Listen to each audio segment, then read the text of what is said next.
Today, I'm going to talk to you about vasovagal syncope.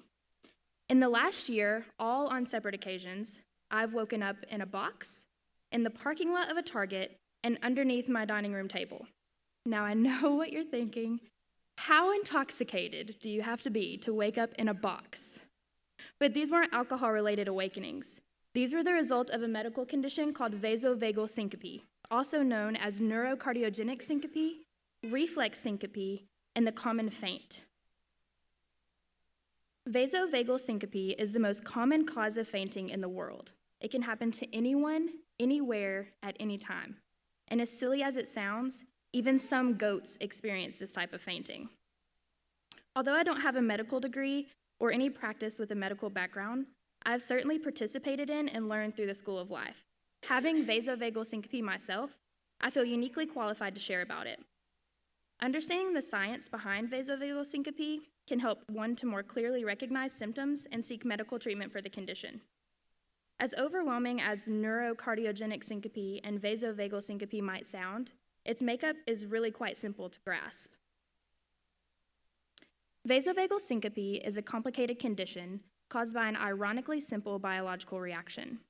As defined by the Mayo Clinic website, vasovagal syncope is a dysautonomia that occurs when your vagus nerve malfunctions in response to a trigger. To describe the previous statement in more detail, your vagus nerve is part of your nervous system and is responsible for regulating heart rate and blood pressure. Unfortunately, in this circumstance, what happens in vagus doesn't stay in vagus. During a vasovagal reaction, your heart rate decreases and the blood vessels in your legs dilate or widen. When this happens, blood begins to pull in your legs and in turn causes your blood pressure to lower. Together, this decrease in heart rate and drop in blood pressure makes it harder for blood to flow to your brain, which causes you to faint. Triggers that induce a vasovagal reaction include the sight of having blood drawn or the sight of blood, overheating, standing in one place for too long, stress, dehydration, sudden changes in body position, and exhaustion. Earlier on, I mentioned that some goats even experience extreme vagus reflexes in response to triggers. These fainting goats are commonly triggered by being startled, which results in fainting. When a vasovagal response is triggered, symptoms begin to display themselves. There are a plethora of symptoms that one might experience before, during, and after a vasovagal response.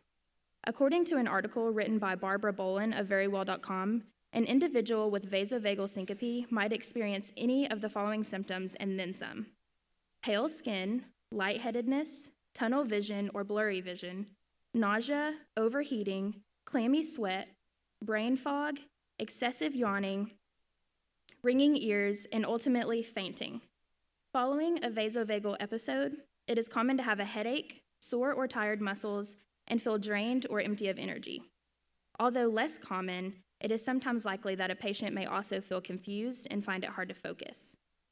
Although some vasovagal symptoms are generic when isolated, together they make a loud statement to both the individual experiencing the phenomena and others who may be observing.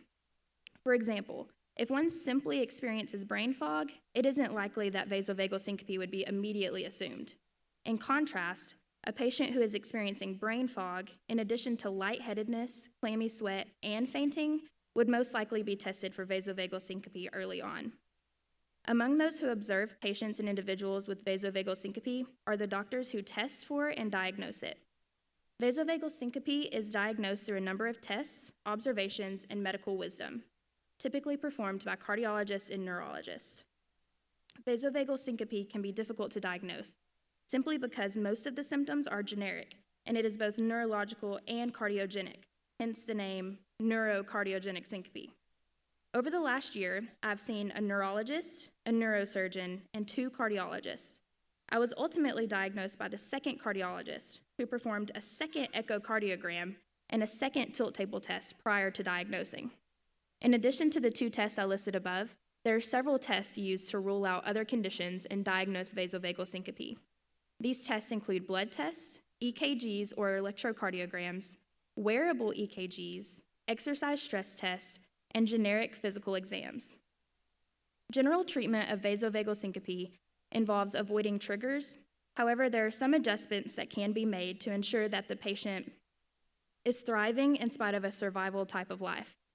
Personally, I found help through increasing sodium and water intake, getting plenty of rest, and seeing a counselor to strengthen healthy stress coping mechanisms. According to my current cardiologist, Dr. Stephen Greer, other treatments include vessel-constricting medications such as midodrine, water-retaining medications such as Florinef, and pacemakers. These treatments, sometimes utilized all at once, share a common goal of increasing consistent blood flow and limiting dramatic vagus response to triggers. In order to recognize how all of the symptoms of vasovagal syncope work together and make it possible for a diagnosis to be reached, one must understand the science behind the condition. It is true what Paloma Faith sings in her song, Beauty of the End, falling never hurts, but landing does. So the next time you reach into a box, visit Target, or sit down to dinner at 10 p.m. after a long, hectic day, think of me, the human fainting goat, and remember what you have learned today about vasovagal syncope.